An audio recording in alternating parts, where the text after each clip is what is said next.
Hello বন্ধুরা, তোমরা সবাই কেমন আছো? আজকে আমি চলে এসেছি একটা ছোট্ট মিনি ব্লগ নিয়ে। আজকে আমি ভাবলাম একটু স্কিন কেয়ার করবো, তাই যেমন ভাবা তেমন কাজ। তাই স্কিন কেয়ার করার আগে চুলটা ভালোভাবে টাইট করে বেঁধে নিচ্ছিলাম, যাতে সামনে না চলে আসে। আজকে আমি মাখবো মধু আর কফি, তাই একটা ছোট্ট বাটিতে আমি মধু আর কফিটা ঢেলে নেব। দেখতেই পাচ্ছ, মধু আর কফিটা ঢেলে নেওয়ার পরে আমি হাত দিয়ে একটু ব্লেন্ড করে নেব। দেখবে ওটা 2 মিনিট ব্লেন্ড করার পরে যেন এইরকম কালার চলে আসে। তারপরে আমি ভালোভাবে জল দিয়ে মুখটা ধুয়ে নেব। ধুয়ে নেওয়ার পর আমি যে মধু আর কফির যে ব্লেন্ডটা বানিয়েছিলাম সেটা ভালোভাবে মেখে নেব। ভালোভাবে মুখটাতে মেখে নেব। তোমরা দেখতেই পাচ্ছ আমি আস্তে আস্তে মাখছিলাম।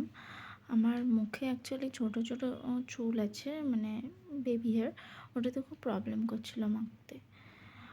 তো তাও আমি আস্তে আস্তে মাখার চেষ্টা করছিলাম। তোমরা পারলে তোমরা বাড়িতে একবার ট্রাই করো, কমেন্টে বলো কেমন রেজাল্ট এসছে।